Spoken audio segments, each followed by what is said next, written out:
ખીચું તો તમે 100 વાર ખાધું જ હશે.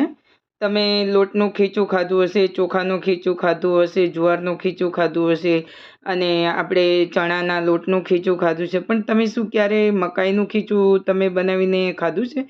તો અહીંયા જે આ રીતે મેં મકાઈ લઈ લીધી છે. મકાઈને મેં અહીંયા છીણી લીધી છે.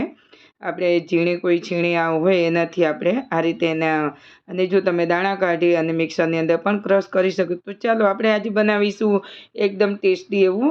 પહેલાં તો શું છે કે આપણે મસાલો એનો બનાવી લઈશું. મસાલો બનાવવામાં અહીંયા આપણે આખા ધાણા લીધા છે અને આ રીતે જીરું લીધું છે, 2 લવિંગ લીધા છે અને સાથે અહીંયા આપણે તજના ટુકડા લીધા છે અને ઉપર આપણે અડધું મેં તમાલપત્ર લીધું છે અને આને આપણે થોડું ચલાવી દઈશું. ગેસ ફ્લેમ આપણે સ્લો રાખીશું. એટલે શું છે કે મસાલો બળી ન જાય. પણ અત્યારે શું છે, હવામાં ભેજ હોય છે ને, એટલે એમાં આપણે એને થોડા મિક્સર ખતમ કરીશું. ત્યાં સુધી આપણે એને રોસ્ટ કરી લઈશું અને પછી આપણે એને મિક્સર જારની અંદર લઈ લેવાનું છે. તો આ રીતે એને હલકું જ આપણે રોસ્ટ કરીશું. અને આ રીતે મસાલો, તમે જો લાલ મરચું પણ તમારે ઉમેરવું હોય તો તમે ઉમેરી શકો છો. પણ આ રીતે, અને જ્યારે મકાઈનો કલર પીળો હોય છે તો પીળો કલર સરસ લાગતો હોય છે.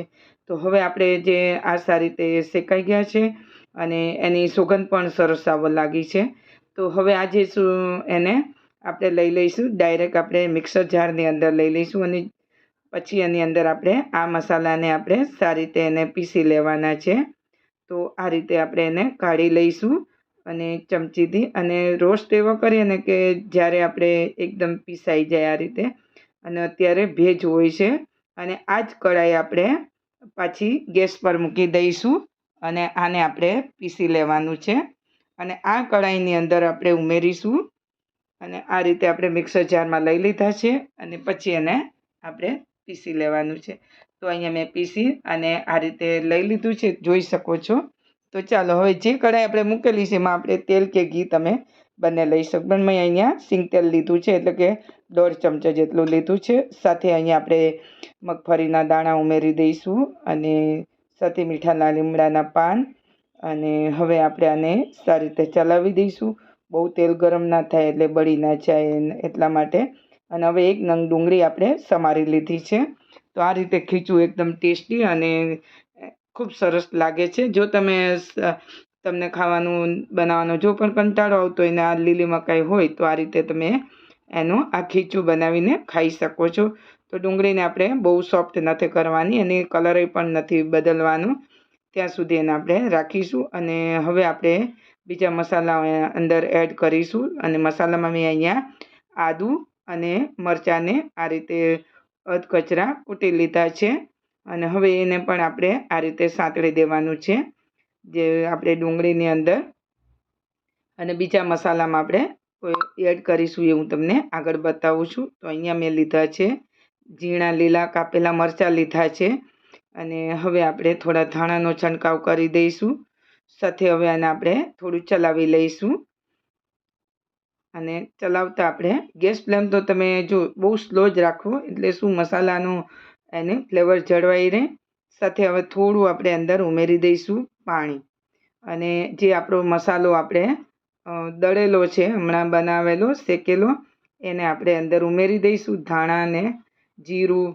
હવે આપણે આ રીતે એને ચલાવી દઈશું સારી રીતે. તો બધા મસાલા બળે નહીં એટલું આપણે એનું હલકા રોસ્ટ કરીશું. અને થોડું આપણે 1 કપ જેટલું પાણી આપણે ઉમેરીશું. જે ચાનો કપ હોય ને એટલું જ પાણી આપણે ઉમેરીશું અને સારી રીતે એને થોડી વાર ચલાવી લઈશું. અને પછી આ જ્યારે ઉકળે ને એટલે એમાં આપણે જે મકાઈ પીસેલી છે એને ઉમેરી દઈશું અને થોડું આપણે હળદર ઉમેરીશું. એને પણ સારી રીતે આ રીતે મિક્સ કરી દઈશું અને થોડું આપણે સ્વાદ અનુસાર મીઠું ઉમેરીશું.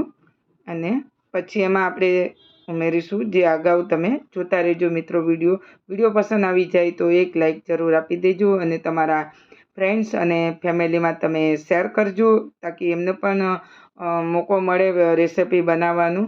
તો હવે આપણું પાણી ગરમ થઈ ગયું છે અને હવે આપણે પીસેલી મકાઈ ઉમેરી દઈશું. જો તમે ડાયરેક્ટ ઉમેરશો તો નીચે ચોંટી જાય, એટલા માટે તમે આ રીતે આપણે મકાઈનું ખીચું બનાવીશું. અને એને થોડી વાર માટે આપણે ચલાવતા રહીશું અને એને ચડવા દેવાનું છે. એટલે થોડું પાકી જાય ત્યાં સુધી અને થોડું ઘટ જેવું લાગે અને ખાવામાં તો એટલું ટેસ્ટી લાગે છે. તો મેં અહીંયા ફરી પાછા મીઠા લીમડાના પાન લીધા છે અને આ રીતે હું તમને ફાસ્ટ ફોર્મમાં બતાવીને તો આ રીતે ખીચું પણ આપણું સરસ પાકી ગયું છે. તો હવે આપણે આ રીતે થોડા ધાણાનો છંટકાવ કરી દઈશું અને તમારે એને ધીમા તાપ પર તમારે 5 મિનિટ માટે એને તમારે પકાવવા મૂકી દેવાનું. તો પછી અને આની અંદર આપણે થોડી ખાંડ ઉમેરીશું. આની અંદર ગળપણ તો હોય છે પણ આપણે થોડી ખાંડ અને થોડું ખટાશ માટે આપણે લીંબુ ઉમેરીશું. એટલે આપણું ખીચું તો એટલું ટેસ્ટી લાગે ને ખાવામાં.